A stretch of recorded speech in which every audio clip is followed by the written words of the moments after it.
Should I start? Okay, go ahead. Okay. All right. Aloha and good afternoon, everyone. It is now 1:31 p.m. Mahalo for joining us for the Hawaii Tourism Authority Monday, November 20th, 2023 regular Budget, Finance, and Convention Center Standing Committee meeting. As a reminder, today's meeting is virtual and being held on our Zoom platform. Some quick housekeeping reminders before we get started. For Zoom attendees, testimony may be provided through the Q&A question and answers function within Zoom. If you have a question and/or would like to testify, we ask that you please use the Q&A feature. Our team will be monitoring the Q&A for your testimony and/or questions throughout the meeting. At the direction of the chair, we may also unmute you to provide an opportunity to ask the questions or provide testimony using the audio functionality of Zoom.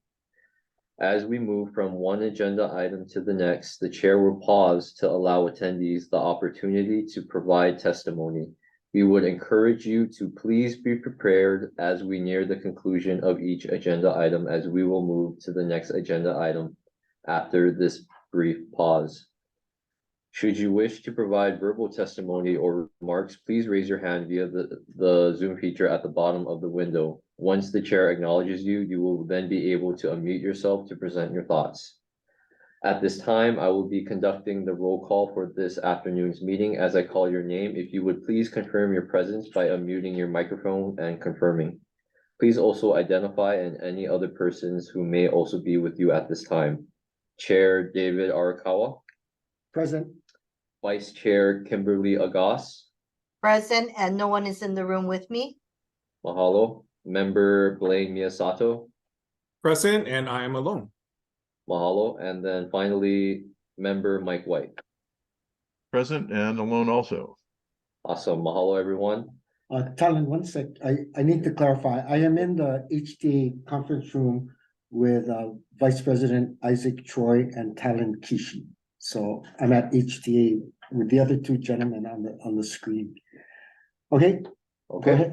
Thank you for the clarification. And then one last comment before turning this over to Chair Arakawa. In the event there is a matter that requires a vote, we will conduct a roll call vote. And you want to introduce the two other members that's there. Yes, we have two other members joining us, board members joining us, Stephanie Iona and Dylan Ching. So say hi, Steph and Dylan. Hi.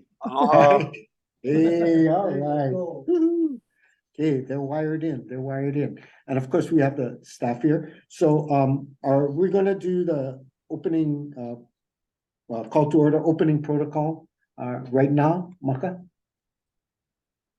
Hikino Chair, aloha kako, mahalo for allowing me to provide a little bit of mana'o for the BFCC this afternoon. So our new moon phases have begun about a week ago. About a week ago, it was a dark moon, meaning you couldn't really see it. And then you'll see the small sliver in the sky that starts off the new moon phases with Hilo.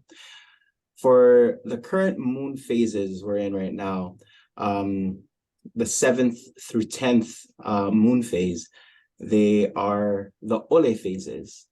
And Ole translates to nothing or unproductive. These days were named because of the poor quality in fishing, especially because of high tides and rough seas during these moon phases. And little planting was done during these moon phases of Ole. Another thing that I've been taught from my kumu and other traditional practitioners of Hilo, or observation of the moon, was that these times were good for reviewing your crops or reviewing your bounty or your reassessing what you have, and sometimes weeding things out. So I know there's been a lot of weeding from this morning, and there'll be some this afternoon and on tomorrow. So as we continue to be in this phase of Ole, appreciate that we are thinking of how this moon's energy and our traditional knowledge helps to guide us. Mahalo kako. All right, excellent. And I've talked to Kalani about this and I think Ili, but Maka, there are other ethnic groups or indigenous people that also look at the moon phases and there's one Asian group that has exactly the same moon phase and they plant at the same time and they fish at the same time. And so that was pretty interesting at the actually it's a Punahou School, the Hawaiian Culture Room. They had the moon phases up there, and the visitors from Japan said, "Oh, we have the exact same moon phases." So, thank you very much for cluing us into that. That's really interesting. So, Mahalo. yeah, thank you. Okay, so we can start right now. Thank you again, Maka. But approval of the minutes for October 25th. For this committee. So right now I will move to approve the minutes of October 25th, Budget, Finance, and Convention Center Standing Committee meeting. And I'm looking for a second. Second, Okay, so now it's been moved in second, so now we can open discussion. So are there any revisions, comments, concerns about the minutes? Okay, hearing none from the committee members, board members, Ms. Aona and Mr. Ching, any comments, concerns? no, none, thank you. Okay, how about the audience or the people online? Talon? Nope, no questions. Okay, so we could go take the vote. Mr. Kishi? Okay. Let's see. Chair Arakawa, Aye. Vice Chair Agas, Aye, Member Miyasato, Aye. and Member White. Aye. Okay, All right. and for the record, Member Macaulay and Member Tokyo are excused for the record. Okay. Thank you. Okay, the next order of business would be presentation, discussion, and action on the Hawaii Tourism Authority's October 23rd financial report. And in this case, we vote to approve that report. So I will make a motion to recommend approval of the Hawaii Tourism Authority's October 23rd financial report. And this will be going to the board on Thursday, well, next Thursday, not this Thursday, next Thursday. So what we're doing here in this committee is recommending approval. So that's the motion. Do we have a second? second, Okay, so we can have the presentation now. So thank you, Vice Chair Agas. Go ahead. Great, thank you, Chair. Financial statements is pretty much standard for this particular month. Same format as we used before. As you can see, we're beginning to spend a little bit more money, about $10 million worth. Our funds are still the same. Nothing in this particular balance sheet or income statement is unusual. Everything is quite the same. So as far as the balance sheet and income statement, does anybody have any questions as far as those two statements are concerned? Committee members, any questions? Board members, any questions? Okay, online? No, Are there- no questions. Okay, If not moving, the only movement that we made of cash is the emergency fund. It's still, we have not spent any of it yet as of October 31st, 2023. But 4 million is sitting in the Bank of Hawaii investment account and 1 million is in Talon's hands. Mhm. So that's also in the at Bank of Hawaii, but Talon has now control over those particular funds. That's the only anomaly for this month's financial statements. okay. I do have a question. Yes, So the committee that is responsible for allocating those emergency funds have been meeting weekly and putting a lot of effort. By no means have they been complacent about the emergency and how to react to it. I understand that they've already selected a firm to help them with data. And that firm is SMS, and that price tag, I believe, was 75,000. Has that not come out of the emergency fund? No, we have no word of that, Chair. Okay, so I think the process may be, and we could clarify this probably in a pig or whatever, is that the appropriate staff that handled that contract would send the contract and the invoice or whatever it is, paperwork to the finance office or to the accounting office, which is Talon and Isaac. So they don't know about it until whatever staff that's responsible for that contract sends them the actual invoice and tells them, look, there was a contract let, and this is the amount or whatever that we need to pay and things like that. I believe that is the process.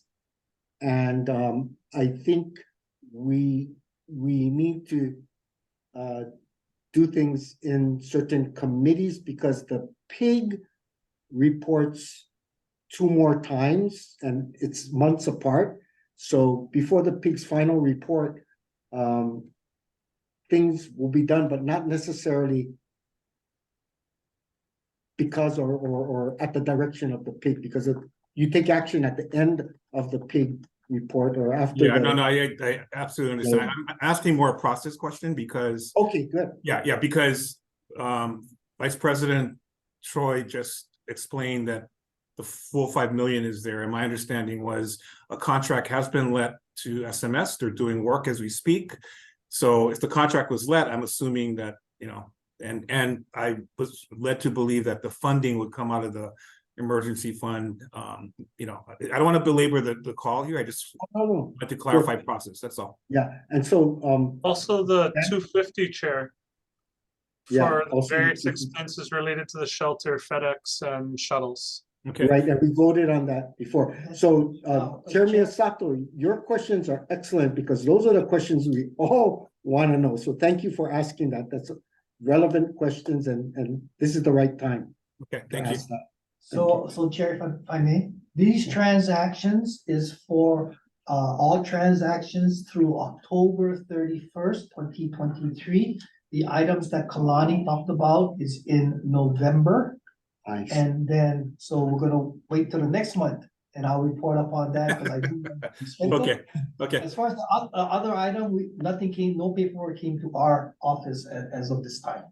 Kalani, are you familiar? I mean, I know the contract was let through SMS. That much I know. And you have any details? So this That's would be Caroline. Caroline can answer. She's on the call now. Okay, thank you. Hi, aloha chair. So the SMS contract is actually for 99,000 and it came from, or it's coming from the Maui DMAP implementation funds. The Maui, DMAP budget line item. But Caroline, may I just clarify again? I don't want to belabor this call if everyone's busy, but the request to issue the study came out of the Main emergency board. response, correct? Caroline? Yes, it came from the disaster response pig. Yeah. But I was under the impression that I couldn't use the 5 million yet, so I used the DMAP funds. Okay, thank you. Okay, good. Any other questions so far on the Vice President's report? No, I have other comments. Okay. Okay, so just other comments. This is about our roof project. Oh, John Ko has his hand.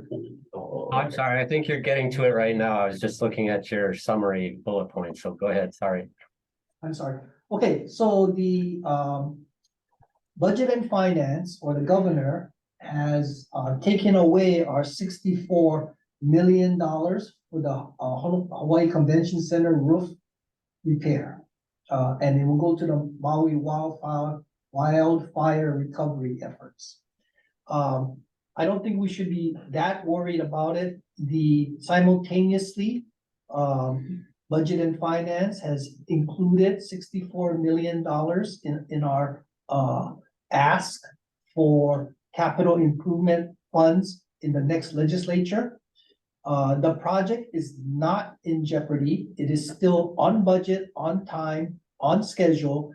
We'll be using we have some funds left over from the $15 million bond fund, so we'll be using those monies for our consultants. Obviously, we can't spend $64 million in just a few months. So our timeline is to well, actually, our timeline hasn't changed. It's exactly the same. We're right on schedule, and we're gonna have the project manager and the construction manager has been contracted already. We're looking for one architect to do the plans for us. We should have our working drawings and everything ready to bid by June of 2024. At which time, right around that time, we'll be entering into contracts for a contractor. They'll probably take another year for permitting and supplies. And right around the end of 2025, we'll begin construction, and if Terry's really good, we'll be finishing construction in about mid-2026 or late 2026, and we should be done. So the project is not in jeopardy. Of course, the legislature cannot give us the $64 million, then we would have to punt at that time. But as long as it's in the governor's request, and I think the legislature really wants this particular project done, so we will get it done on time. And then, other than that, Chair, I have no other comments. Okay, and maybe we have asked all of our presenters to do a list of bullet sheets. So behind tab 4 of your materials is this summary of their presentation. So Talon, maybe you can go through, I guess we'll do that when we get to item number 7. Right? Sure. Yeah, okay, we'll do that later. Chair? Yeah, Chair, sorry, explain. Congratulations, Isaac, for explaining that.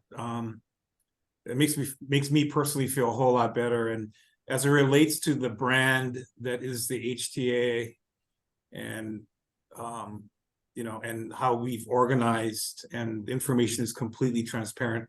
I don't know, Daniel, if you want to figure out a way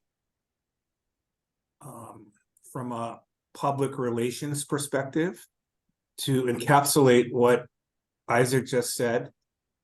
Chair, it was clearly articulated in this morning's paper. Yeah. And it was a very fair article, and still hoping and praying everything will go right, but I'm pretty good at betting there, Chair. Okay, so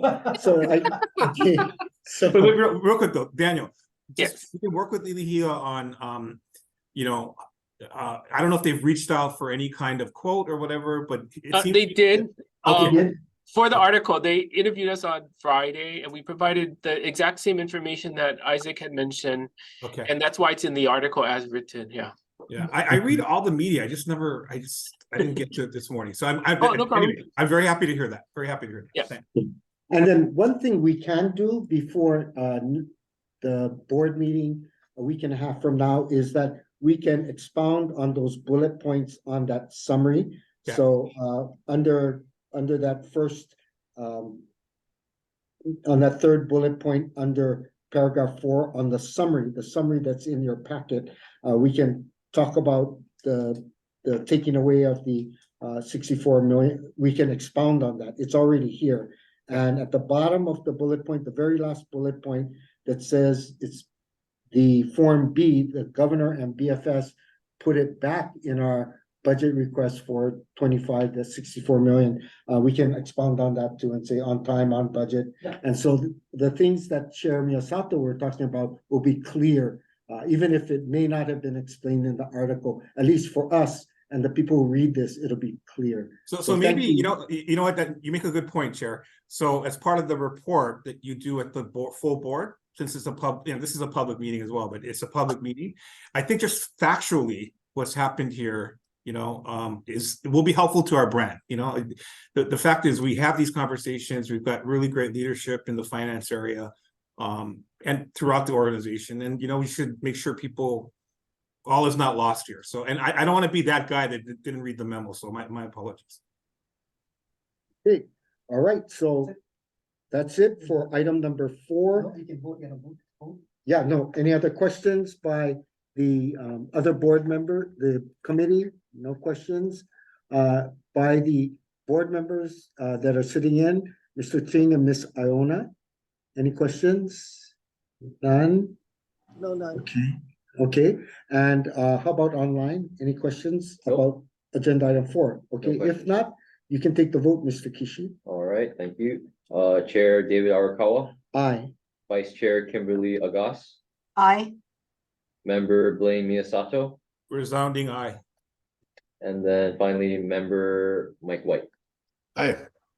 Vote passes, Chair. Okay, all right, so our next agenda item is number 5, and I will be making a motion to recommend approval of the Hawaii Convention Center's October 2023 report and update on the Hawaii Convention Center's 6-year CIP plan. So that's my motion. Do I have a second? Second. Okay, now we can open for presentation and discussion. So that would be Terry. Terry? Yes. Good afternoon, everyone. Chair Arakawa, Vice Chair Agas, and members. I will be sharing my screen. 1 second here.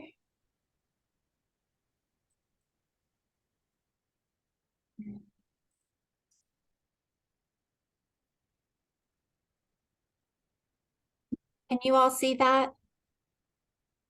Nope. No? Oh dear. Push any buttons? No, just on her side. Oh, there's.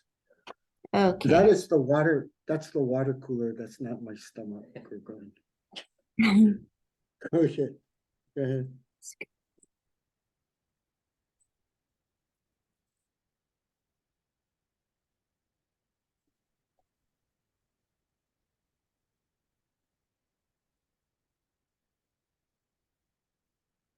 Can you see my screen now? Nope. No, not yet. Oh boy.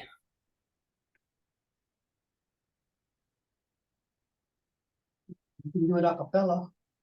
Okay. One more try. How about now? Nope. Okay. You sure? That's something. Very sure. Sorry. Did you make her, Yes, I'm a panelist. Let me try this one more time.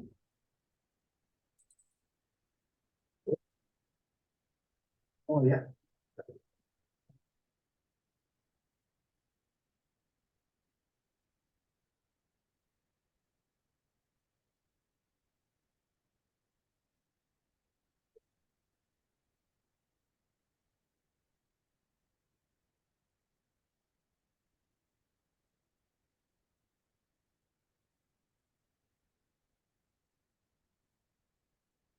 How about There you go. Something's starting, something's happening. There you go. okay, You got it. okay. all right. Let's start slideshow. Okay. Can you see that? Yes. Yep. But we can also, Okay.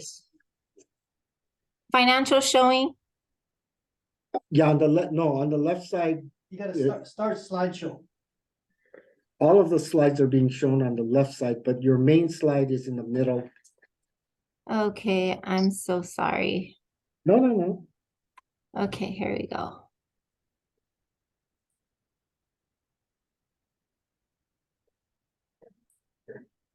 It says it's starting. Okay. Maybe it's warming up. So sorry. Maybe not. I had this all teed up before too and did a test run. Ah, Hmm.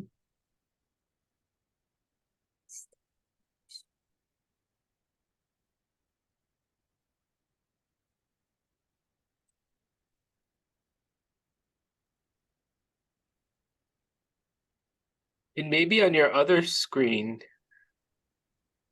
It is,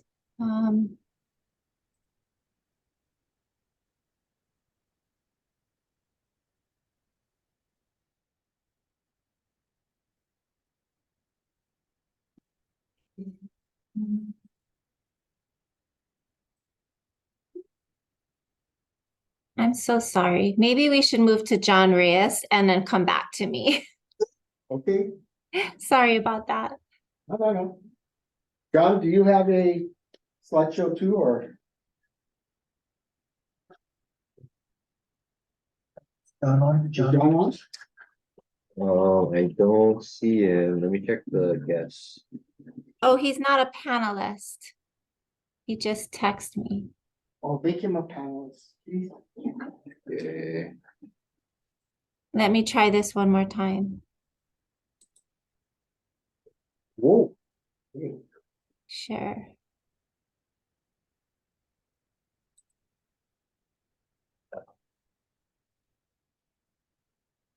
Can you see my screen now? We can see your screen and on the left side, all the slides. I'm not sure how to get. Mike, is that what you're seeing too? You're seeing her screen and all the slides lined up on the left side? Is that what you're seeing also, Mike? Yeah, I'm seeing her desktop. Uh, Don't you need to go to slideshow at the top bar to start the slideshow? Slideshow. Yeah. It's not allowing me. I see it.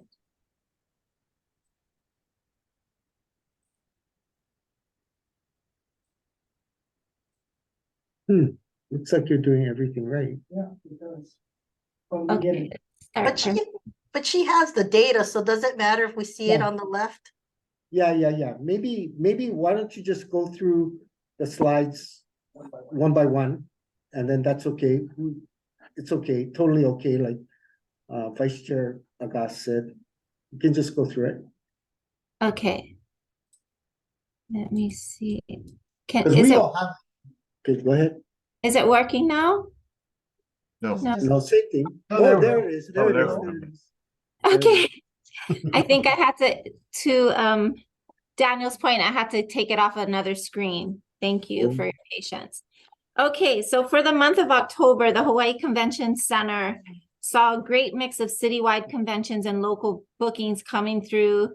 And it is our pleasure to basically welcome back two citywide events. The American College of Chest Physicians was a big conference for us, and National Pest Management. We hosted 35 licensed events in the month, which was 10 more than we had originally budgeted. In addition, we continue to house Department of Economic Development and the Federal Emergency Management Association in support of the Maui fires.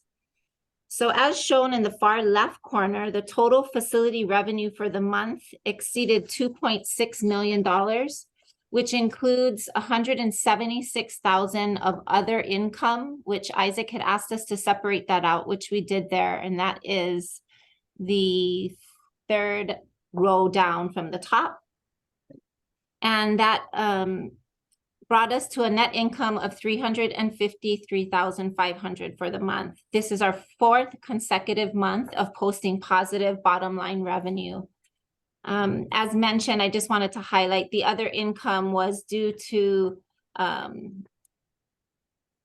basically we currently had transferred our repairs and maintenance funds into an advanced deposit funds from our savings account into a government treasury obligation, which yielded significantly higher returns to us. Currently, the return is almost 5%. And with that revenue, we're forecasting roughly about $1 million improvement in interest income for the year. In the middle columns there reflects Hawaii Convention Center's fiscal year reforecast versus budgets. That's the middle three columns. For fiscal year 24, we are reforecasting gross revenues of $22.7 million, and that is the highest grossing revenue the center has ever seen since it opened. which includes a 1.1 million of interest income, which I had mentioned, and a facility net loss of 2.4 million, which is $3 million under budget. Even adjusting for the removal of the 1.1 million of interest, we are forecasting a very strong financial year compared to budget. So our numbers are really looking favorable as we move through the closing of our half of our fiscal year. Next slide here just shows you the return on investment. So for every dollar spent here at the convention center, we're currently returning $23.16. And as you can see on the right-hand side of this slide, it just shows you the running ROI. So you can really see how the return on investment is significantly larger when we have citywides in-house. Just wanted to highlight some recent events here at the convention center. We had Honolulu's National College Fair, roughly about 5,000 attendees. And then, of course, the return of the Hawaii Food and Wine Festival, which brought in roughly about 700 to 800 attendees. And then lastly, 4S, which is Society for Social Studies of Science, and their annual meeting that took place earlier this month, which roughly brought in a little over 1,000 attendees this year, which was a citywide event that we hosted. Upcoming events, we just had the Honolulu Mineral and Fossil Gem and Jewelry Show. That's a repeat event for us. Forecasted 10,000 attendees. I think they came in just short of that. And then, of course, we are hosting Applied Materials, which is a large citywide event for us, about 1,300 attendees. Their forecasted food and beverage right now is just peaking at $1 million. So big food and beverage spend for Applied Materials. They're a repeat customer of ours. And then closing the year off with, of course, Honolulu Marathon, packet pickup and expo in our exhibit halls. I wanted to share with you a new sizzle video that we did for food and beverage, and this is for our citywide and local sales team to use to get more business in our building. Share that with you.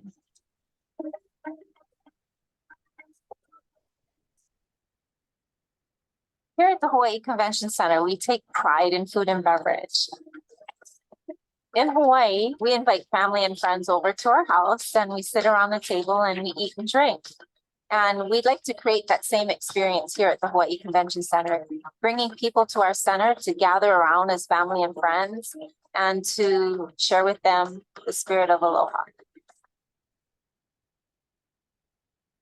One of the initiatives that we wanted to focus on here at the Hawaii Convention Center is really pushing food and beverage to the forefront of what we do. We wanted to create an experience for our attendees that they would never forget, tying in our local flavors of Hawaii to showcase our local culture through food. So our guests are able to customize their menus here at the convention center. And we sit with meeting planners and we really take a look at the demographics, where the delegates are coming from, their dietary needs, and we customize it to use local fresh ingredients here. Every event is like a blank canvas and we can gear towards what they want. If they have 50% Asian clientele coming in, we can provide that. Or if we have Middle Eastern, we can also provide that. We can work with meeting planners to virtually customize anything that they need. With advanced planning, our chef is able to work with local farmers to actually grow crops, to customize menus for our clients that come through the convention center. We work closely with the fishermen. We give them the quantities they need to catch. We also reach out to our farmers and also get information on their grow schedule so they can actually grow for us and for our events. In addition to our food, we also customize our beverage service here at the convention center for our guests. For instance, when we have anime or Comic-Con, we customize our beverages to that audience.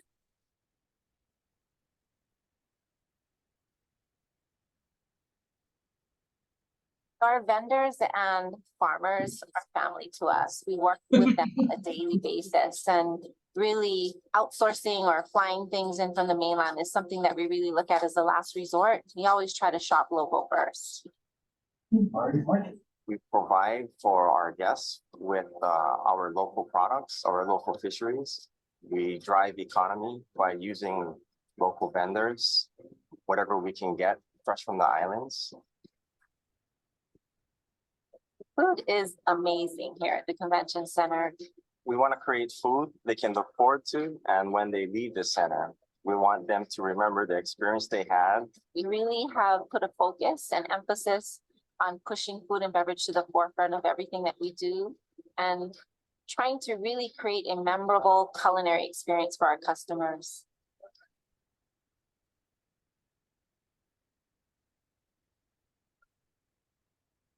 That's good. Great. All right. Thank you for allowing me to share that. Okay, so just rounding out the end of my presentation here, I just wanted to highlight our carbon offset program. And we were very grateful to our last two citywide conferences that we had that did participate in this, chest physicians as well as machine learning. And you can see their chest physician planted 42 trees and International Conference on Machine Learning planted 36. And then we also had two local events, which was very successful here, Made in Hawaii, that planted 12 trees in total, and the Okinawan Festival planted 11 trees. And just a reminder, the program is an opt-out program. We do share these the benefits of participating in this program with our meeting organizers, and it is based on rentable space. So the more space they use, the more trees they plant. And as you can see, that's reflected here with our two citywides, the large amount of trees that they planted for their conference. I'm happy to share chest physicians actually took a bunch of their directors out to Malaikahana, to Gunstock Ranch, to actually physically plant some trees themselves and to go through the experience. And they had so many positive things to say about the experience in itself, not to mention, you know, just the fact that their organization was able to offset their carbon footprint here. So very successful program, and we're very happy to report these numbers. Just some highlights on repair and maintenance projects here in our building. I'm reporting on behalf of Mari. She's eating her way through Japan right now. So I will be reporting on her behalf. So just to highlight the top projects that we have going here, our exterior building painting, we've received 2 proposals. We are working with our project management company to map out logistics and hopefully complete the evaluations by the end of this month. Our chiller replacement, chillers have arrived on island. Permit application has been submitted, and we're targeting installation in the second quarter of next year. 3rd floor exterior planter project. This is a big project for us. The exterior planter repair project includes the 3rd floor planters on the Kalakaua Avenue side of our building, as well as the Alawai Canal, as well as all the planters in our parking lot and eye-level grand staircase area. We are finalizing the contract. The RFP was awarded to DD Construction, and we're just in the middle of finalizing their contract right now. Escalator replacement. This has been an ongoing struggle to keep our escalators up and running during events. We actually had this project moved out because we were trying to focus on more of the leak repair projects, but we've since moved the escalator replacement project up.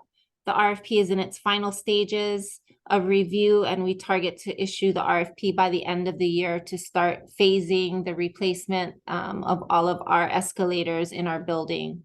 They're all 25 years old and constantly going down for repairs. And unfortunately, most times they go down, it's in the middle of an event. So we are trying to push this project up on our to-do list. House sound and LED lighting upgrade proposals are due by mid-December, and we hope to get those projects moving as well. And then, of course, ballroom and lobby transom glass. That's the glass covering over the foyer of the ballroom area, and our Kalakaua exterior wall repair, which is the wall facing Kalakaua on the lower level in Exhibit Hall 1. We will issue design bid and build project. We're issuing a design bid and build RFP. HCC's issuing that for probably in the next month or two. We'll be issuing for request for qualifications for architectural services as well. Those are some of the highlighted projects that we have been working on, at least the top 5 or 6. And then this list that you have here in your packet are the ongoing projects that we're also working on with our in-house PMCM, and then some of the ones that we're working on, HCC management team is working on in-house. Repair and maintenance projects that are priority, and some that we have completed are also in your packet. And that's it for the convention center as far as updates. Does anyone have any questions for me? Any questions from the committee members or board members? No? Okay, public? Nope. Okay, so thank you, Terry, for your presentation and doing double duty during the repair and maintenance too. Okay, so we have a motion, a second, to accept and recommend approval of this report. So you can do the roll call, Mr. Kishi. Sure. All right, Chair David Arakawa, Aye. Vice Chair Kimberly Agas, Aye. Member Blaine Miyasato, Aye. and Member Mike White. Aye. Your recommendation is approved, Chair. Okay, thank you. So right now, what we're going to do is we're going to have a number 6, okay. Presentation discussion, no vote to approve. Updating of the meetings, conventions, and incentives, market activity and pace report, and Hawaii Convention Center activity and local sales. I believe John Reyes will be presenting. Aloha, everyone, and can't believe that in 3 days it's going to be Thanksgiving. So happy Thanksgiving to all. Let me share my screen. Can everybody see that? Okay, Yes. I see Yes. heads. I see heads going up and down. That's a good thing. Okay, again, our monthly report to you as the committee on the global MCI sales update. I know this morning at the budget meeting, the branding meeting, there were questions on Maui. So what I want to do each time, since this is the budget finance and center meeting, is give you an update on the dollars that Meet Hawaii has. And again, that's $600,000 towards Maui recovery. So for a quick update, one of the best things that we've done is identified 4 strategic partnerships. One of them with North Star Meetings. And North Star Meetings is one of the premier travel industry publications globally. And so what was great is Destination Hawaii was actually held November 7th through the 9th in Maui. We had over 38 customers. We were able to upgrade our sponsorship, and we actually did a global webinar on Maui promoting the visitation to Maui for meetings, conventions, and incentives. And it was also run last week with great attendance. So thank you for those dollars to making possible. We're also going to formalize 2 additional strategic partnerships. Everybody has talked about the importance of corporate. So Corporate Events Marketing Association, these are all the vice presidents of marketing from corporations that don't have the title of meeting planner, but they have formed an association. It's one of the best associations to reach the end user on the corporate side. So we are sponsoring, we're one of 3 sponsors that will be in Philadelphia and Boston, presenting to between 30 and 35 corporate event marketers to talk about Maui and the need to have their events So that's a great opportunity. And then incentive business for us is 38% of our total room night production. So the Incentive Research Foundation, many of our customers attend the Incentive Research Foundation. So we're looking to form a strategic partnership to get in front of them as a platform, to get in front of incentive customers. So very excited about that. Additionally, we have been able to, through the retention dollars, save 2 groups for Maui, one particularly in the need for transportation. The other one is the Maui Gym Invitational. And as you know, that was very, very important. It's coming back to Maui next year, but we talked and I heard from the board on conversations that we had to do everything to ensure that this invitational did not go to California, did not go to North Carolina. So we were able to provide them with some funding. They are very satisfied, and it really showed the commitment to Hawaii. So some great success stories preliminarily, and we'll get you more for next month. As you know, we want to always update you on production. And again, the 2 reports we provide is new volume of events and room nights for any future year. This is a production from our sales team, and then consumption is what's on the books and where they fall for the year. So you have an idea as we talk about more citywide events, especially for 26, 28, and 29. So the good news, and let me just do this very quickly for the gallery. What you can see is from a year to date, a lot of the hotels always want to see a year over year, what it this year looked compared to last year. So from a month perspective, you can see we were down 19%, but still had good definite room night production for the month of October compared to 22. And you can see tentative room nights. Those are the room nights that we have put on the books with the opportunity to close in future opportunities. But the very good news is you can see our production from definite room nights from 23 to 22 is over 78%, 106,000 definite room nights that fall into different years, not in the year, for the year.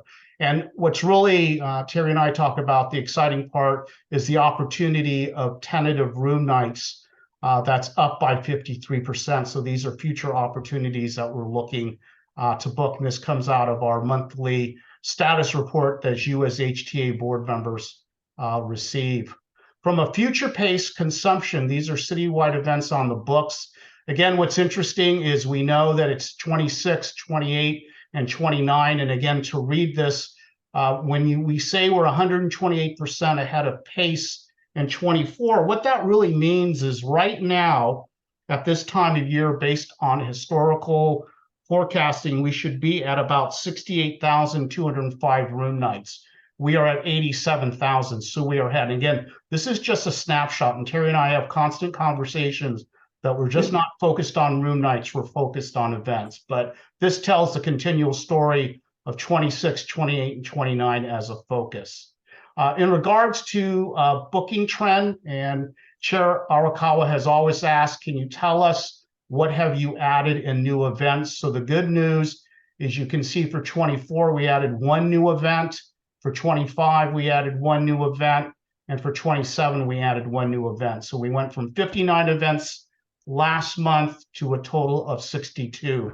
So 3 new events, which is showing a good booking trend for citywide meetings, because of course, they're certainly complicated to book and to sell. But the good news there is that we continue to book.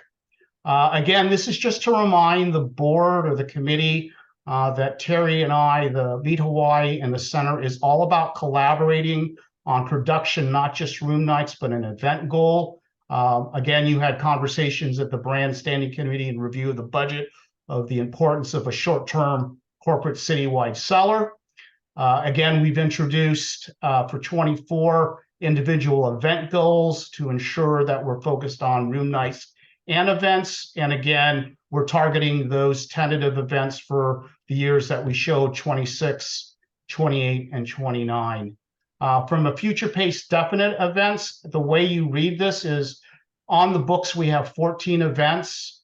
Our target right now was 9, so we are ahead by 5, which means we're 56% ahead. We certainly want to book more events, and our goal ongoing is to book 28 citywide events. So we have 14 left to book, and we have 8. So this is a great slide to show you again where we are on a definite event pace. And again, 26, 28, and 29 show that we have to be very focused as a team in those areas. And then finally, what's really important, especially for salespeople, is we are now starting to close out. We're on a calendar year, not a fiscal year. So what you can see is 4 + 5 is 9, 12, 14. We are trying to close 14 events that fall within these years. So again, in 24, we're trying to close 4 events, 25, 5, 26, which is a need period. We're trying to close 3. And again, our team is very aware of where the focus needs to be. So that's a report. Thank you always for your time and your support.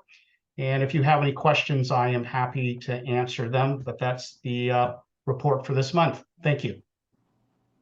Hey, John, I do have a question, and that is on page, oh my gosh, I cannot see the page number.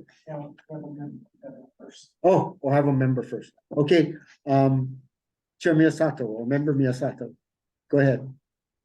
Oh, actually, go ahead, Chair. I can ask that after, if you can find the page.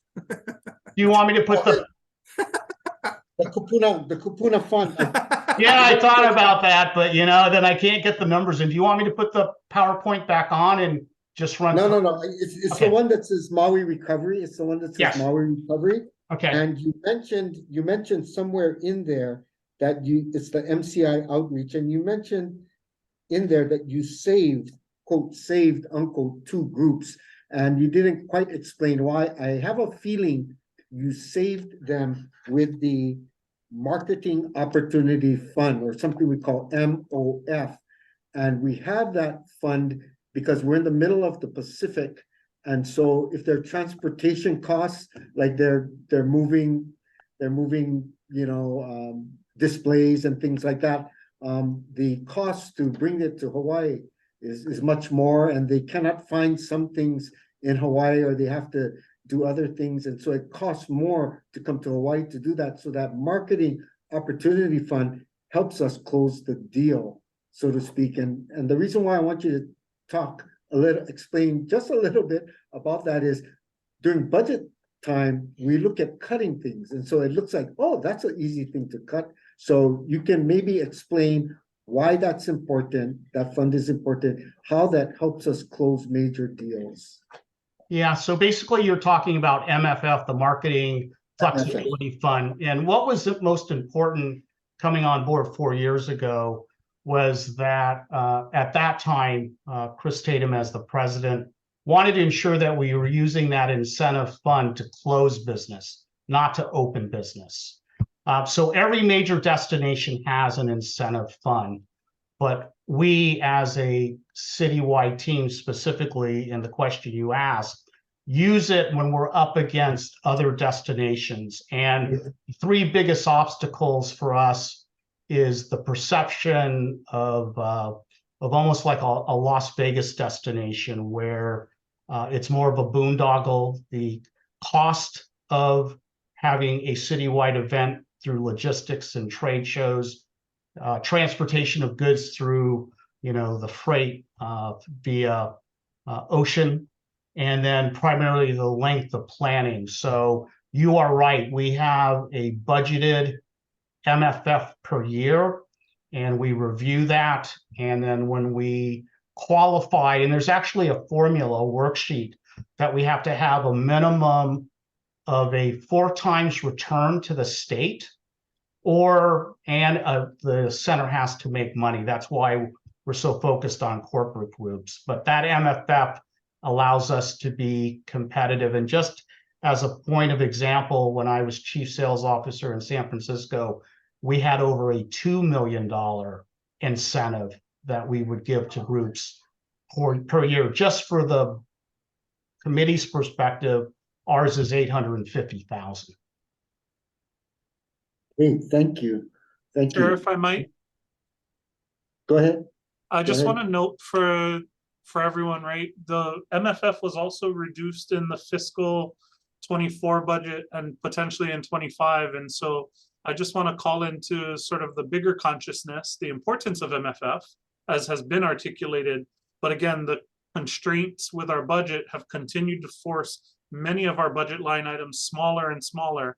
And if I'm not mistaken, in the fiscal 24 budget off the top of my head, only 200,000 was allocated for the current fiscal year. Thank you, Colin. Thank you. Okay, Chair Miyasato. Yeah, so actually, just a follow on to that, I'm completely supportive of, prioritizing,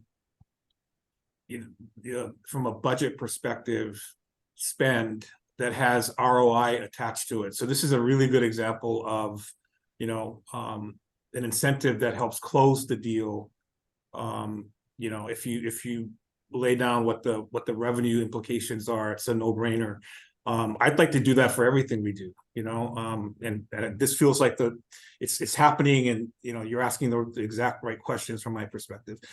John, I was curious, is there a correlation between booking trends for MCI and FIT? In other words, if you see groups start picking up, is that a barometer of what normal travel would look like? I mean, is there a connection? Yeah, that's a great question, in the fact that many times a leisure visitor is a meeting customer. And if there's confidence in travel and confidence in the destination, and I think we saw that when Europe and the Caribbean were closed down and you had that revenge travel, we also had an uptick in group meetings because, again, somebody goes on vacation, has a great time, and says, you know what, I have a particular event, or vice versa. Yeah. So there is a strong correlation because, quite frankly, think about all of you who visit. If you have a great visit somewhere and you have an opportunity to maybe host an event, you're going to ask somebody or your meeting planner to look into that destination for groups. Yeah, I mean, in my mind, we talked about this, you and I, John, about purposeful travel, right? And as it relates to MCI, I think it. I know the amount of times I want to bring like the Airlines for America group here, they get a lot of heat about it's a boondoggle, it's not, but if there's a way to parlay our situation where you can meet and also be helpful to the destination, that changes kind of the intent or the purpose. So anyway. Yeah, no, and thank you for that, because Debbie Zimmerman, who runs our LLA program, we have a whole testimonial book for medical, scientific, and corporate that outlines the value of coming to Hawaii, learning more because you're relaxed, and really, and I think, Terry talked about it, we had chest physicians that was at, I think, 6,000 or 6,500. They had 1,000 more attendees. Wow. And the incredible feedback we got, and the only reason chest isn't coming back is they outgrew us. But your point is there was a lot of pre and post trips, and we'll get other chest meetings, maybe not at the center, but it's all correlated. And I'm glad you brought up the boondoggle, because that is where the Marketing Flexibility Fund comes into play, because we will get customers saying XYZ destination offered this. And you always hear about the expense of Hawaii, but we come back and talk about the value of your attendees experience, the value of increased attendance. And I'm just happy to say that we are able to show customers, decision makers in the group side, realistic returns on their attendance. And that's, our customer is the meeting event planner. The meeting and event planner's customer is the attendee. If they have a great experience, it just makes it easier for Hawaii for an immediate repeat or opportunity. Thank you. Sure. Any other questions by members? That was a good discussion. Any other questions by members? Yes, I do, David. Go ahead. Go Hey, ahead. John, thank you very much for the information and great work. So really appreciate it. One question I would have is, so we do show the drop in or the softness in the 26 and 27. We're doing well from a forecast. Any insights as to why you think that is in 26? And I know you have reported back to us before on other destinations such as what San Diego was doing and other things like that. Is there any other destination that's really maybe being very aggressive in 26 that that you're aware of, or not quite sure what the softness is due to?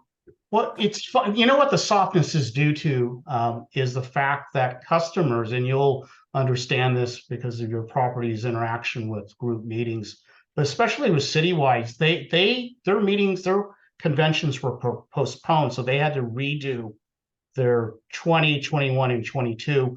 Our team actually is positive about 26 because customers are behind. So we feel that there's a better opportunity to book 26 opportunities. But as far as aggressive, I mean, who's on our radar is really San Diego, and they're getting a new convention center and convention hotel in the Gaylord product. That's really, and they put out a lot of information. And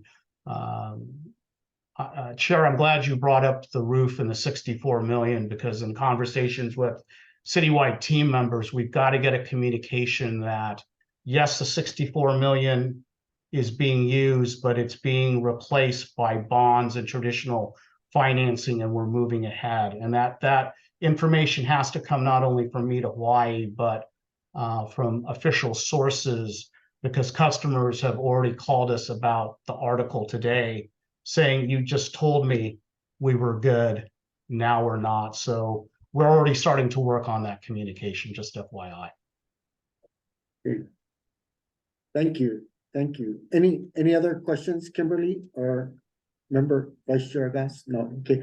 So that was one of my questions. Thank you, John.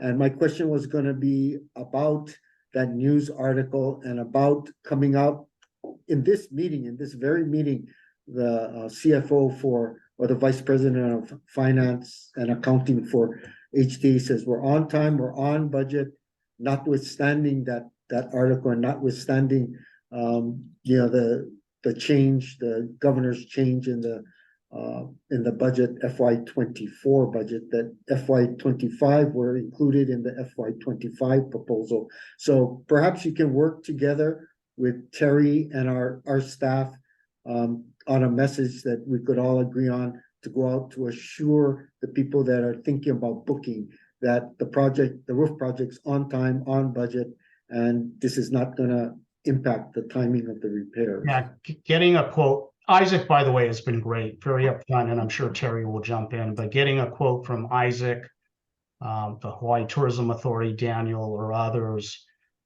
similar to what was in the article from Daniel about the support of what the governor's doing, but talking about the money's there, it's just a different form of the source becomes so important. And that third-party validation, it's difficult being a salesperson because you all have salespeople. They're like, yes, John, that's what you want to tell me. But having a source, and especially a CFO who's into numbers, that validates. And Terry, I think you were going to say something, and Ilahia, if you want to add. I agree. I think after that first article broke in, was it Pacific Business News?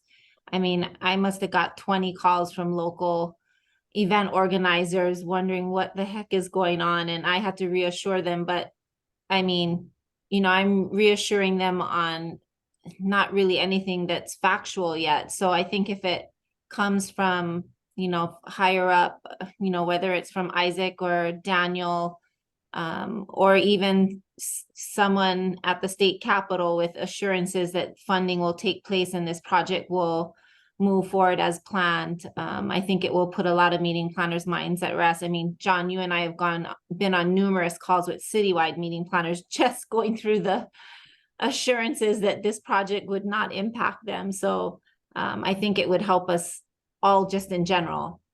And I'll have Ilya talk about, what we've already put together, Mhm. following up on the article. But we do rely on our contractors to do the push out to the industry level, right? And Yes. that's your role. Once we can work on the specifics that you need and we can follow up, whatever quotes that you have. But yeah, we do need the industry side to it. Yeah, Ilya, definitely. would you like to That would a help. bit more? Ilya?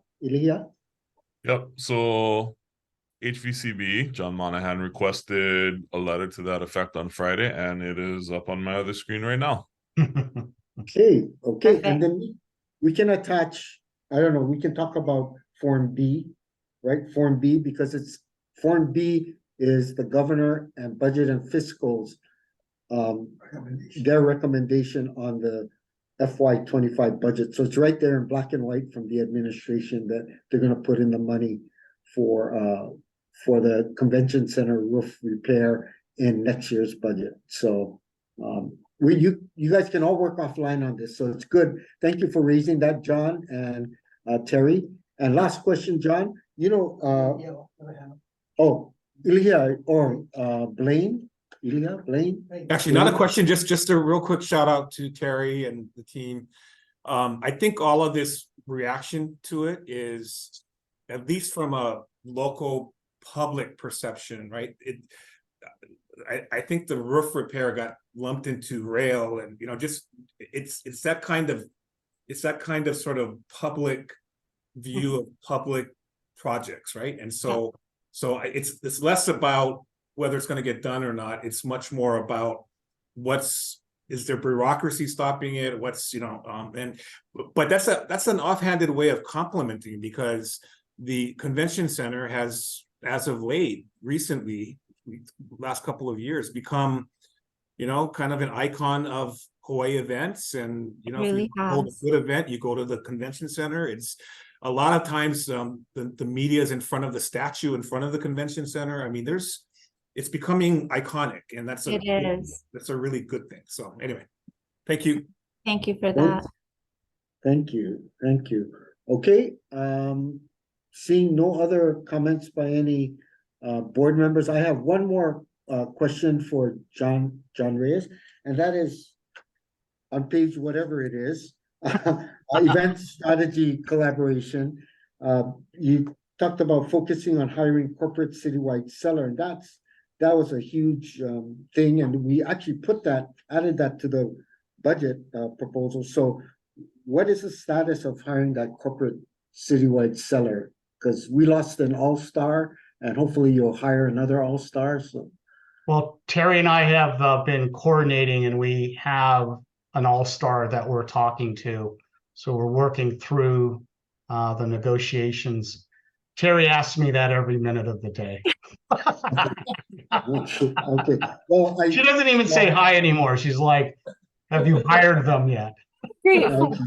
Thank you, Okay. John.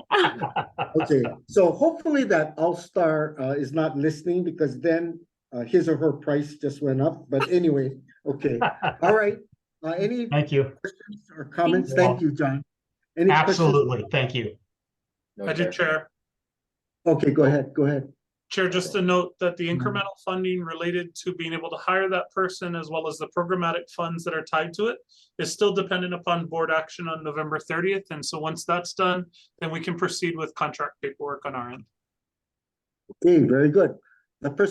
Thank you very much, Kalani, but we got to get the all-star to say yes first, and then we can do the contract. Okay. No, Chair, I mean our contract to our incumbent, so that they have the funds and can go hire the person. Okay. So our contract with our contractor. Okay, Correct. Got it. All righty. Okay, so that did not need a vote for recommendation. So we'll go to the next agenda item, which is item number, thank you, John Reyes. We'll go to agenda item number 7. And this is discussion and or action on funding of the additional marketing services approved by the board to address recovery in FY 24.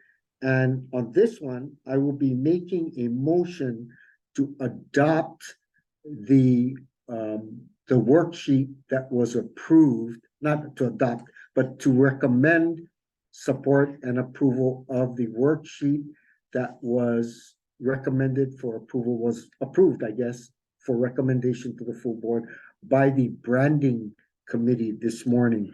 And you should all have a copy of a document that looks like this. It was emailed, Yeah, it should be working. right? It was emailed. It's called Budget Adjustment to Accommodate Marketing Funding Requests, Budget Finance and Convention Center Standing Committee Meeting, November 20. So let's bring that up if you can.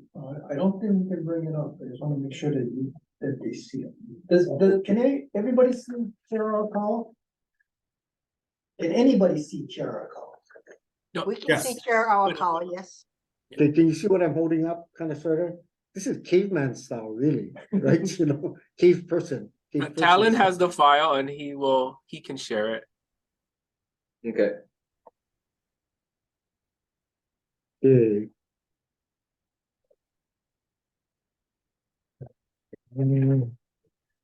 See, I'm gonna try to get this thing done in 1 hour, but we have a lot of, no, we have a lot of important things we gotta talk about. So maybe an hour and a half, right? But, Well, actually though, Chair, just all kidding aside, your plan is at the full board meeting to tick through these fairly quickly, right? yes, definitely, so, definitely. So. Definitely so. Whoa, Kupuna font, we need Kupuna font on this. Talon, could you maybe show the live version instead? I think that'd be easier to see. That's getting better. The Excel version. Excel, okay. Yeah. Excel version is easier to see. Getting better. Okay, so the public should have this. This is on our website. Should it be posted on our website?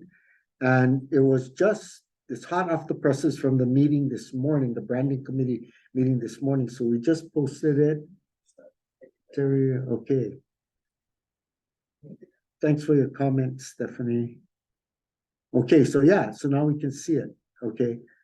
So can you go left? Yeah. Can you go left?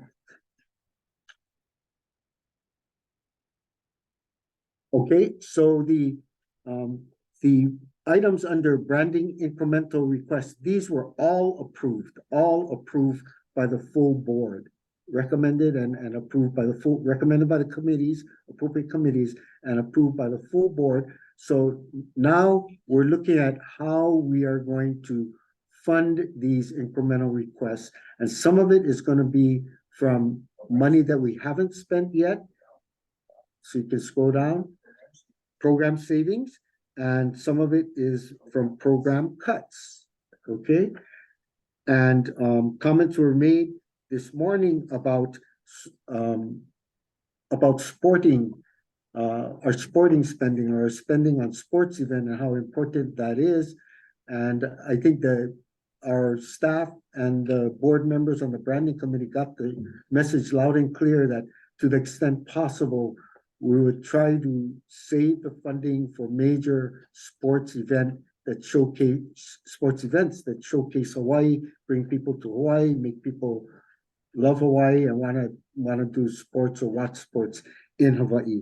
So that message was clear, and in fact, the branding committee asked that we look at the timing of certain events to try and save funding for some of the sporting events.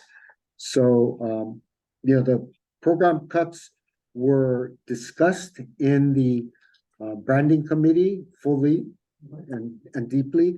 And so our recommendation, or my recommendation, would be a motion to support the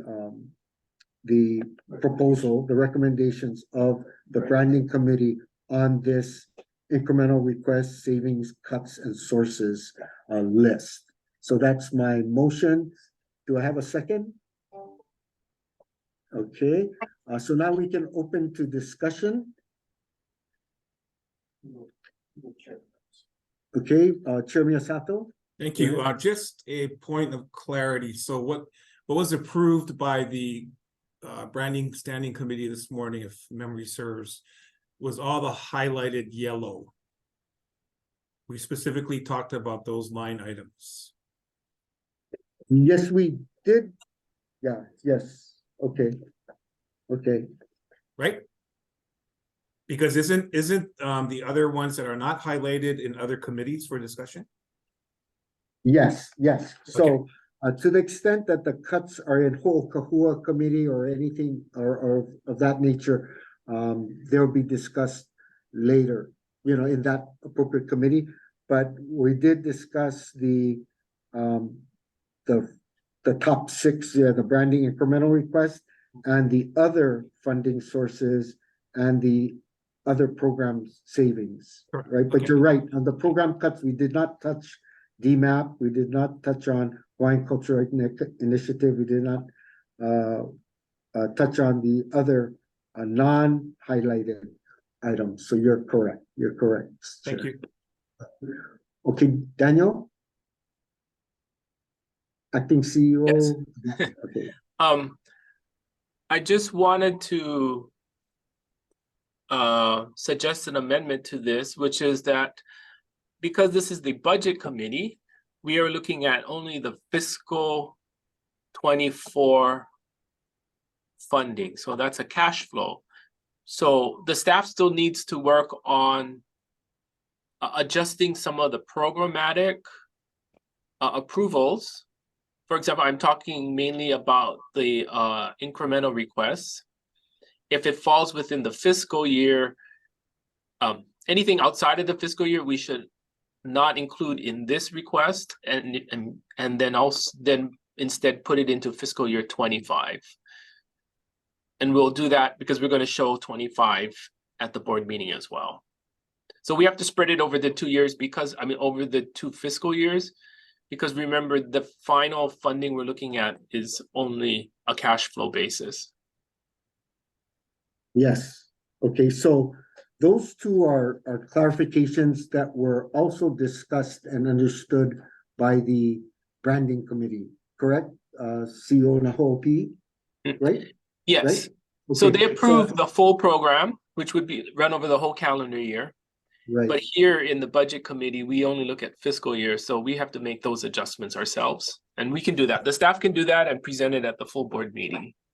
Correct. So by way of explanation, everybody, what the staff is going to do, because these programs are on January to December timetables, and our budget is July 1 to June 30 timetable, they will adjust the presentation to the full board when we have our full board meeting to take into account that issue and what changes need to be made to our FY24 budget, the one we're in the middle of right now. Correct, Mr. Nahopi? Correct. Right? Okay, so with that understanding, and I think that was the understanding at the branding committee also, they understood that the contracts are on January to December basis, and our budget year, state budget year, is July 1 to June 30. So both what Chair Miyasato and Mr. Nahopi mentioned were also discussed in the branding committee, and that was their understanding. So again, our motion will be my motion was limited to only matters approved in the recommended for approval in the branding standing committee, because the other budget cuts will be discussed in a different committee, Kahua or other committee. Okay, so that, just to clarify my motion, it didn't change, but to clarify it, that yes, it's we're voting to support the recommendation of the branding committee on the matters under their jurisdiction. Yeah, okay. Is there any other discussion by any staff or by committee members or board members? No? Okay. Comments by the public? None, Chair. Okay, Mr. Kishi, can we do a vote, please? Okay. Chair David Arakawa. Aye. Vice Chair Kimberly Agas. Aye. Member Blaine Miyasato. Aye. And Member Mike White. Aye. Your recommendation is approved, Chair. Okay, thank you. So item number 8, refers to our proposed FY 25 supplemental budget request to DBED, and that was Form A. And what we received late last week was Form B, and that's Budget and Finance and the governor's comments to, or their position on our budget request.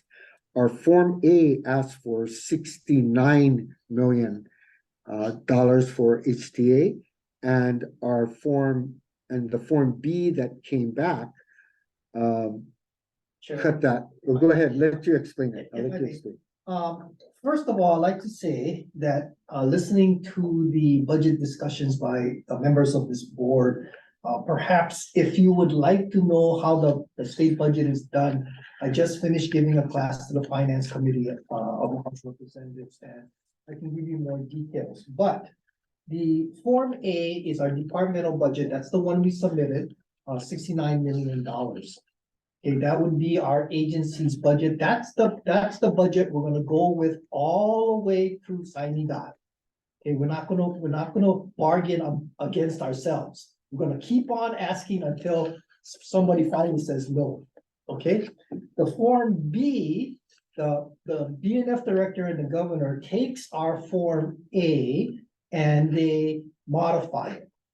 Okay, it's not our request, it's what they do. They have different priorities in mind, could be the fire in mind, could be appropriating a different priority for the governor or the BNF director. So they reduced our budget in their minds to $60 million.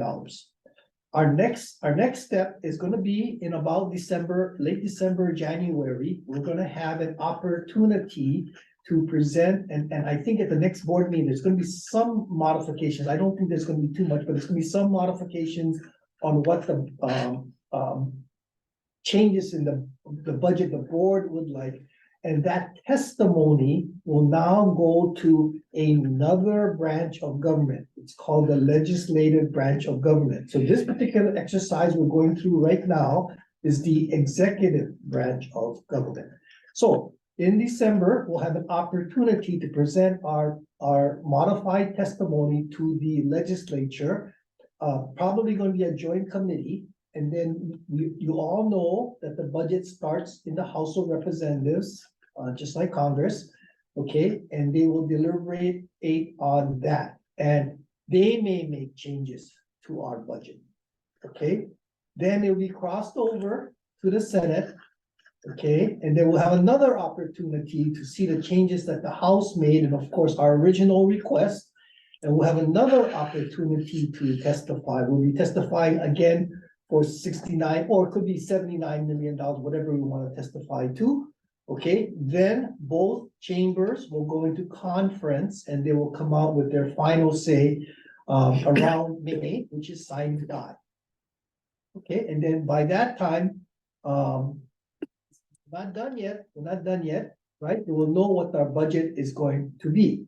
Now, the governor will get that particular request and he can still line item veto the budget. So until July, we really don't know what our exact budget would be. So at that particular time, that's pretty much it in July of 2024, well, around July 4th, right? We'll have our final budget numbers. Okay, so there's a lot more detail to that. If you're really interested, you can come and talk to me about the nuances of the budget. That's it, Chair. Okay, thank you. So at this time, there's nothing to approve. It's more of a presentation of what the status is and what the process is. So going forward. Entering into the record the Form B. Yes, okay. And what this meeting would do, and we're gonna repeat it at the full board, is entering into a record Form B as in boy, which we received from the governor and finance department, which is what they think our budget should be, right? Which is 60 million, okay? And just for the record, you know, our CFO, Vice President of Finance, Isaac Troy explained that there will be at least, or if the process works itself out, 6 other opportunities for us to have input into the budget. The first one would be at our next board meeting. We take a look at Form A, Form B, and we can say, okay, we decide to go forward on this or that or the other. And then in December or January, the Finance Committee and WAM will have their hearings, pre-hearings on the budget. So we have another opportunity there. That's the second one. And then it goes to the House. That's our third opportunity to comment. Then it goes to the Senate. That's our fourth opportunity to comment. Then it goes to Conference Committee. That's our fifth opportunity to comment. Then it goes to both houses of the legislature to approve. I guess that could be a sixth. But then it goes to the governor, and the governor, once the legislature passes the state budget, the governor has an opportunity to line item veto or make changes, certain types of changes, limited as to what changes he can make. But that's a sixth opportunity. And I'd just like to clarify, within this process, again, Form B includes, my understanding is it includes the $64 million for the roof. Yeah. Okay, and we're gonna be talking offline on how to inform the public and our vendors, the people who deal with us on that fact, stakeholders. Okay, any questions on the process? Oh, go ahead, Chairman Sato. Yeah, so just mechanically speaking, the budget that was turned in, Form A, is 69 million.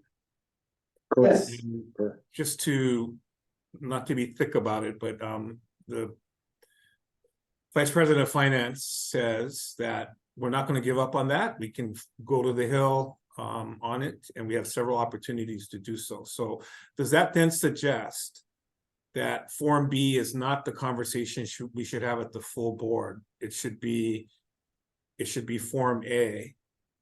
Yes. And in fact, Chair, you can actually go 79 million if you want, or 89. So for $1 billion, you can do that too. Okay.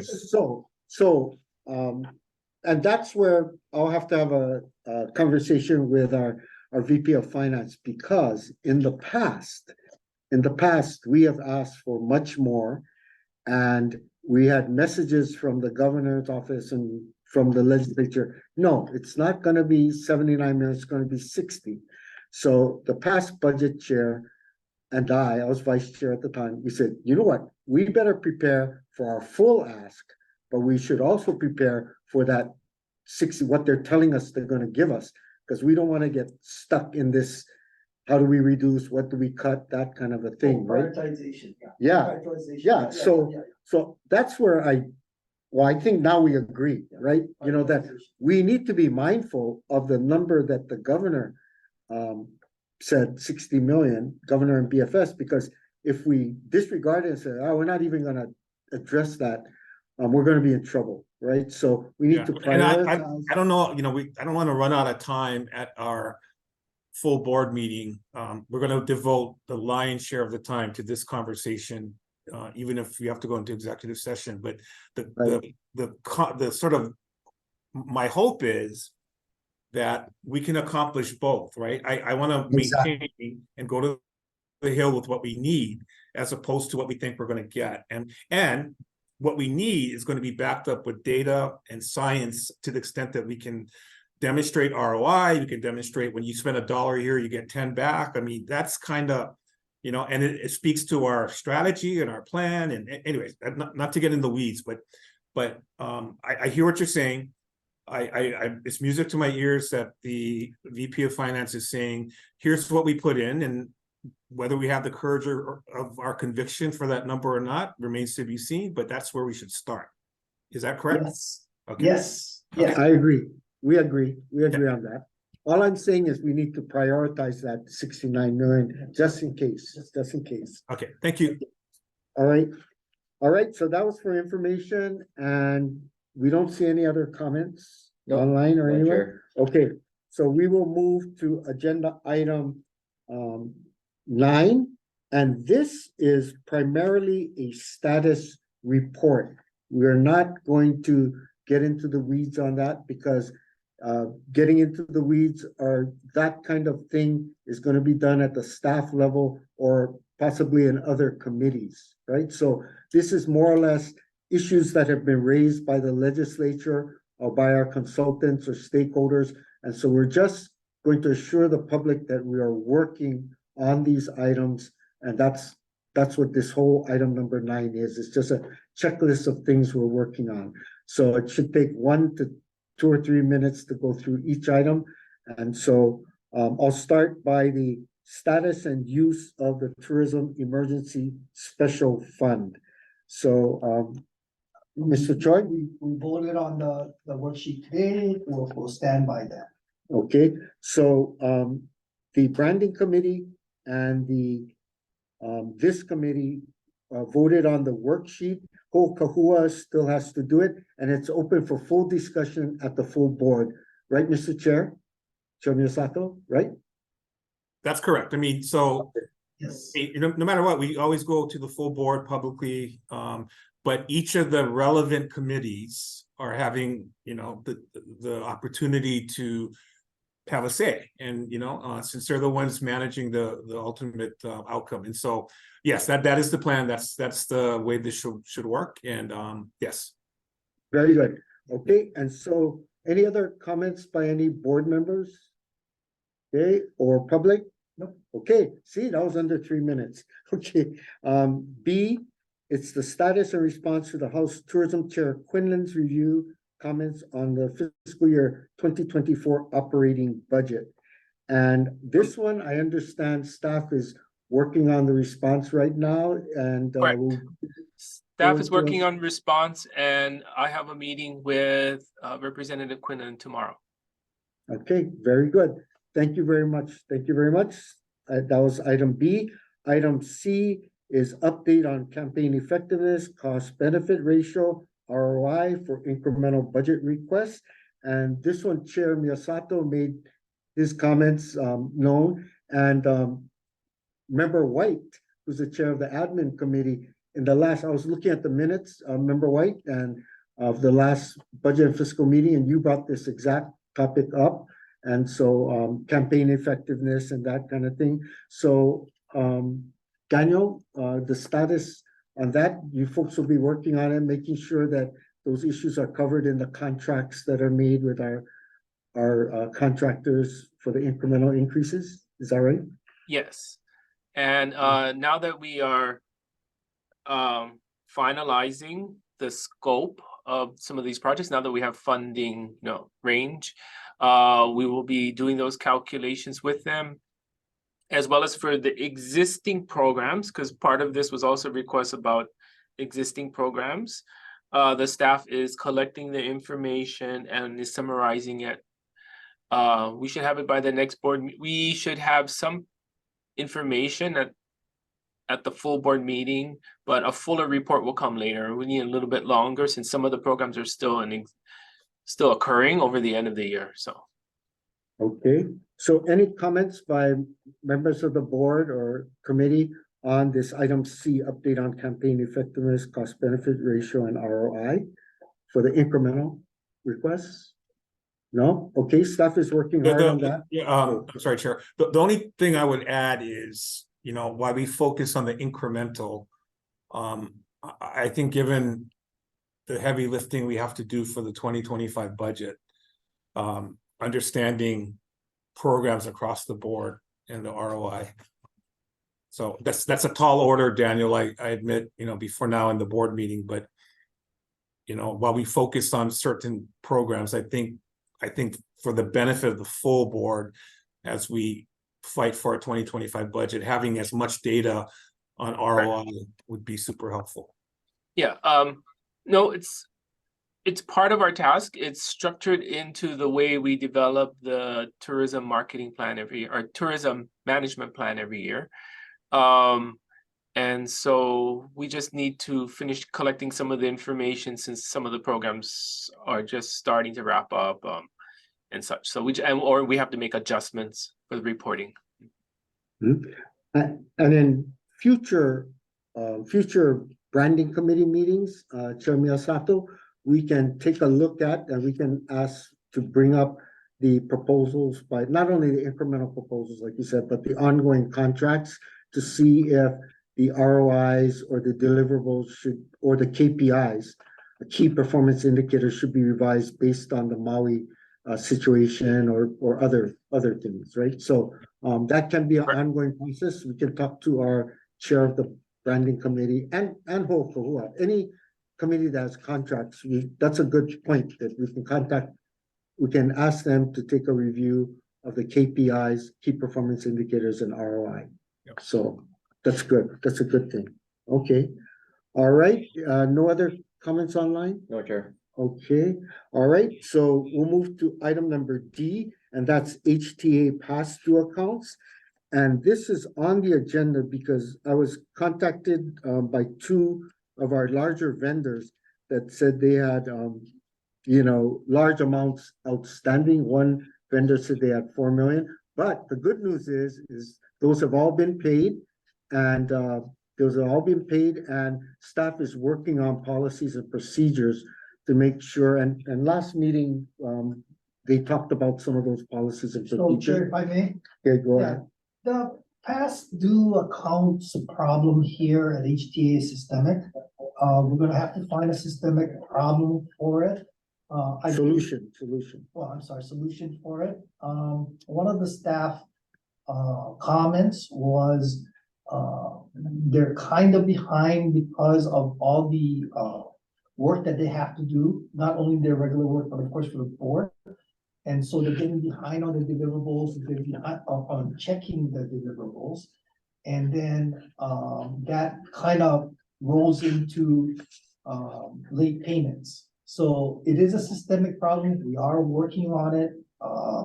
We don't quite have the solution right now, but one of the things that I have been doing is, of course, monitoring the invoices that actually come into the shop, and then we can kind of monitor on who's behind. But it doesn't help to have the workload that we do, and also the staffing shortage that we have. But we are working on it. Okay.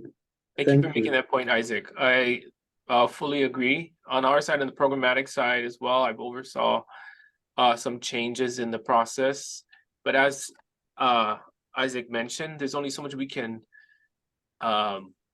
modify or do. Yeah, even with these changes to address increased monitoring, but that also means increased staffing in order to do increased monitoring. So yeah. Okay, and this is not a subject, what I'm gonna say right now is not necessarily a subject under D. I'll make it really quick, under 1 minute, is that part of the problem is people like me and this agenda. And so what we're gonna try and do is standardize the agenda, so same agenda every meeting, so save some staff time, and looking at same day, first Monday, third Monday of every month for the committee meetings. So once we standardize some of this, we work with staff, Daniel and staff on standardizing things.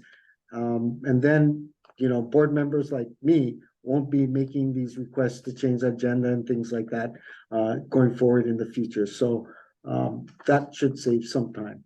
Chair, if I may, also, it'd be nice if the board members actually knew the process that we had to go through, even just looking at this agenda, just to translate this agenda. So you can imagine if Chair Arakawa makes a change to the agenda that's already been translated and has to get retranslated, and that takes additional bodies and times. Perhaps those particular processes can be changed. But it's not nothing in this shop is instantaneous. We have a full bureaucracy here, right? Especially preparing for meetings and the amount of meetings. I think those are the things that add to staff time. And again, we do have a staffing shortage at this particular time. All important stuff, but that's Member White's committee, admin. Remember White. Well, I'd just like to add that in addition to having a staff shortage, we're growing the number of committee meetings that we're having, and then on top of that, we've got all the pigs. And I'm concerned that we don't have a corral big enough for the number of pigs we've got.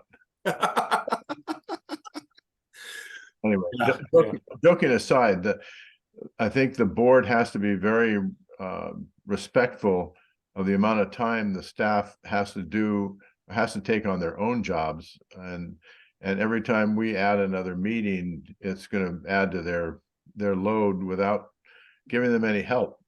So thanks for bringing that up, Chair. Yep, no, thank you. And thank you not for your to work. not to pile on, but we have a staffing shortage. We are at a deficit. I've been talking about this personally for months now. We have a deficit. Two out of the 4 lead positions are vacant. You have people doing double duty, and I think as a board, we're just going to have to rectify it. We just need to move forward here. The other thing I will commit to, I agree, is Vice Chair and I sitting down and taking a stab at organization relative to the board that streamlines this. To be fair, we've got a budget conversation going on. We've got legislation coming up. There's a lot of stuff happening. If you do the math and to Chair White or to Member White's comments, right? If you do the math on the number of committees and then the 12 of us that are trying to fill these committees, you already have another deficit. You already have another challenge. And so, anyway, I hear you, and I think it's a very valid explanation for some of the things that are happening. If you guys are okay with it, I'll work with Vice Chair Mahina, and we'll work on structure. And it'll probably end up, well, it should definitely end up in the admin committee, Chair White's admin committee. And you know what? This was under the item HT past due accounts, and then we went. But anyway, that's okay. I started it. I shouldn't have gotten into that. But Chair, it is a reasonable, valid explanation for Yes. some of the challenges we're facing. So Definitely so. Okay. Any other comments on HTA past due accounts? Okay, none. Okay, the next item E is status of contracts and payments for all branding incremental requests. And at this morning's meeting, we found out that the first item on that list that wasn't highlighted is work on the US market that has already been done. Work has been done. The contract was done. And I think was there a payment on the invoice? For the US? First the US payment has first been prepared. First payment has been prepared. Yeah. Okay, so just to make sure that the administrative staff and everyone is working together to get in a sequence. So I think sometimes work gets done before the actual contract gets signed. And our previous audit has mentioned that before, but I think going forward, we're going to get better at doing that kind of stuff. So Daniel, I understand you and Isaac are working on that contract process, payment process, all that. And so all that will be taken care of in the future, correct? Correct. I think Kalani might want to explain the process that we went through to start the US Maui recovery plan. Is that what you're gonna? No, we just going forward, just because it got paid already, right? Yes. So I think contract done, paid, everything is kosher now, right? So I think going forward, I think we got to talk about going forward. We're going to have something in place so that everything gets done what needs to get done. Yeah. I mean, I think I can clarify some of this. In short, one of the processes that does exist is what is referred to as a retroactive memo. So if a contract does have to get executed after the work has begun or has potentially even finished in certain circumstances, there's a memo that gets signed by the CEO and Deputy AG for that retroactive work. And if I'm not mistaken, we did that for this $2.6 million contract. I will say that the contract was recently executed and the initial payment of $2.34 million is going through fiscal for processing now. That was as of Friday. And then the final payment is the 10%, which is 260,000 that'll be processed after we start to receive deliverables. Basically the reporting against that implementation. So on the US's initial Maui Recovery Programming 1, we're well underway. Okay, so I was not gonna get into this. But it is not good practice for us to require our contractor to start work before they got a contract. And then when they give us the invoice, because they piled the work, tell them, hey, we cannot pay you because no more contract. That is not acceptable, right? I was gonna let that slide, because we're gonna take care of that, but that is not acceptable, right? We cannot do that. And if the legislature finds out we do that, if the public finds out we do that, that's not a good thing. So we fixed it. It's not gonna happen again. That's it, right? So let's not try to explain it that way. We force the contractor to do contract without a contract. When they ask for payment, send in a valid invoice, we tell them, we cannot pay you because you don't have a contract. And we don't have a contract because we didn't do a contract. It's our problem, right? Not their problem, right? So I wasn't gonna get into it.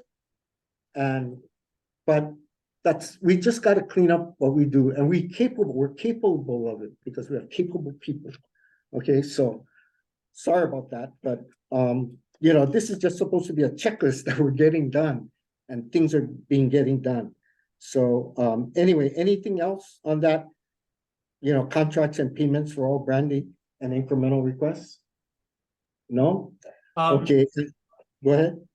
Just real quickly, Chair, I just want to clarify again for the remaining ones that were discussed under the earlier agenda item, which if I'm not mistaken, was number 7. The board's action that is pending on November 30th will also help us finalize and get to contract for the remaining incremental programs. So those have yet to be contracted yet. Yes, thank you, Fani, thank you. The next item F is maybe not, well, it is a status, but that is in the admin committee. Correct. Information has been sent to the admin committee. Good, okay, and it would be good if, anyway, yeah, information has been sent to some of the members of the admin committee, right? I mean, the chair and vice chair, but not to the committee, right? Because I'm on the committee. I don't have it. It's been sent to the chair and put into the binder, and we're just waiting to if it's going to be on the if it's going to be presented at the agenda, which items he wants to present on the agenda item. Yeah, because there's so much information there. Yeah. Yes, understood. So again, it's with Chair White. So that's the status. Thank you. Item G, communication for any outside requests about the budget, including the legislature. And we talked about this in several meetings. And I think the last meeting we had at the legislature, I think Vice Chair Agas said, oh, I didn't get the letter from, the House Tourism Chair, the comment on our budget. And so I think Chair Miyasato said, we're gonna have all these communications regarding the budget and get as much of that to all the members on time, right? And so that's something we're working on right now. So yeah, it's work in progress, right, Daniel? Correct, work in progress. I think as Chair had mentioned, he's going to be working with the Vice Chair on coordinating the board itself, communications, organization, etc. Okay, and the last thing is also a status that on the travel policies and procedures. Okay, go ahead. On G, G. we got a good audit report. Oh, okay. You want to talk about that? Yeah, so we got a good audit report from the legislative audit. Oh, he responded. Talk about that, yeah. You're welcome. Okay. So please circulate that good news. We did. Oh, you did? Yeah, Daniel, we did, right? Yeah. Oh, okay. We are going to make a big deal out of it at the full board meeting. Okay, we will. We definitely will. After I read it, we will. Okay. All right. Okay. And Hey, Chair, yes. I know we all want to get off, and I do too. And I don't want to belabor the point, but I just feel the need to provide a little more cover for Kalani, and let me just say this. When we last left the subject of the 2.6 million that we approved at a board meeting, full board, in fact, it was at the legislature when we had our meeting there. There was a whole lot of discussion about source of funding, right? So that made it different. That made it we didn't know where it was going to come from, but we approved, just like we did these other programs, right? We didn't know where the source of funding was going to be. We weren't, in fact, John Cole helped us, recognize how to pass it with that caveat. And so I don't want to belabor the point. I just want to say that this particular issue with the additional funding had some nuances to it that don't normally exist. And, I'm not trying to make excuses. I'm just saying that, that it's, I'm not sure that we all knew where the money was coming from. It never got discussed, so. Okay. So John Cole and I will do this, and attorneys know this, right? It does not matter.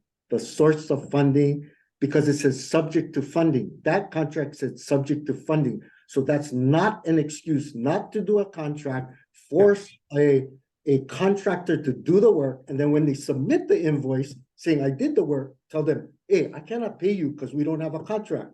Yeah. Okay. Right? Okay. So none Duly of that, noted. none of Duly that, noted. yeah. So Duly noted. that's not an excuse. That is not an excuse to not do a contract, right? Duly The noted. source of funding. Okay, thank you. So Thank I you. didn't even want to talk about this. It's okay. It's okay. Okay, sorry. It's okay. For the record. Okay, Isaac?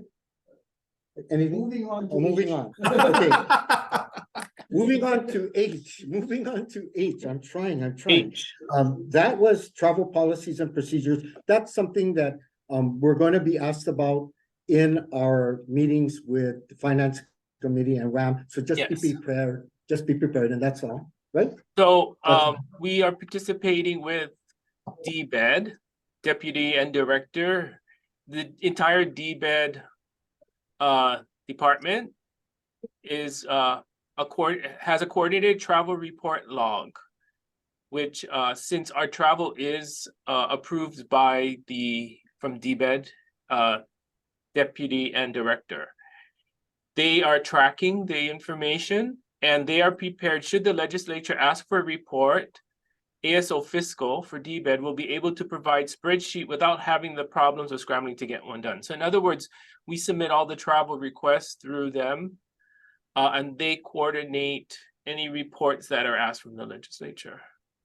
So maybe this is not the time to have this conversation. We should probably put it through Mike White's committee, but my understanding was it got changed for whatever reasons, that travel had to be approved through DBED and the director, but it has always been through DBED director, because travel, out of state travel, well, actually all travel is the purview of the governor.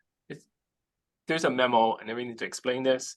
Okay. And the governor has delegated to the DBED director. And the DBED director has delegated to the CEO of HTA only neighbor island travel or inter-island travel. Okay. All overseas travel still goes through the DBED director. It's been the policy for quite a while now. And quite a while now, meaning what? Because that's not my understanding. Quite a while, meaning 1 year, 2 years, 3 years? No, it's been around for a long time. Delegation from the governor has been for travel. Has been around. I can find out the past memos, but I'm going to obviously comply. I want to make sure that given the independent nature, quasi-government as it is, of the organization, that we're not giving away flexibility that was there. That's all I want to verify. Okay. Mm-hmm. Okay. Thank you. Okay. All right. Work in progress. And the last one regarding status and discussion on contract modification policies and procedures, I think that is going to Chair, go ahead. Go ahead. Okay, so this is another Isaac Choi thing about process and not having enough employees. I just want the board members to know that when we do modify contracts and lengthen contracts or cancel contracts, there's consequences on our side. It takes overhead. Our staff is getting killed by it. Also, there's relationships with the contractors that we have to break, which is gonna break our goodwill in the future. So I just wanna make sure that, you know, everybody understands that nothing is free at HTA. If we do something like modify contracts, delay contracts, cancel contracts, you know, there's not only administration, but there's goodwill and everything that gets killed along the way. So I'm just asking everybody if they could have a little core to understand all these different processes, and of course, please malama our staff, because everything, you know, we have a big bureaucracy in here. We're government, so we have bureaucracy. That's all I want to say, Chair. Okay. And this subject was brought up, and it's a work in progress, and we're gonna get this thing sorted out and everything's gonna be fine. But this was brought up in 2 or 3 instances where we propose modifications of contracts or timing or the work items. And sometimes we need to be mindful in our business is if you're gonna build a home, or a house, and you tell them, okay, we want you to start, you sign a contract starting construction December 1, finishing construction in at the last day of February. And then you tell them, oh, no, I changed. I want to do it 6 months. I want to do it in July. Now that contractor has ordered the materials. They've got their staff working. They've turned down other jobs, you know, that kind of thing. So there are other unintended consequences. So in the business I work in, we need to be mindful of the changes that our contractors, and some of them unexpected. We cannot help it, you know, because the disaster on Maui and Lahaina and the wildfires in Kula and Lahaina, so cannot help, right? But to the extent we can, we should talk with our contractors to make sure that there are no unintended consequences, you know, to their contracts, right? So that's just throwing that out there, and I know that Daniel knows about this, and you know, Isaac knows about it, and everybody, all of our staff tries not to do it. So that's a good thing. We're trying to do the right thing. So thank you very much, staff, Daniel and staff. Yeah, I'm running for shop steward. Okay. Anything else? Anything else? Any comments? Nope. No? Okay. Well, thank you very much. Thank you very much for your patience. Thank you very much for sticking through this, and we'll see you at the board meeting. Yep. Okay, Okay, thank you. thank you. Happy Thanksgiving, everyone. Happy Thank Thanksgiving. you, everyone. Mahalo. Okay.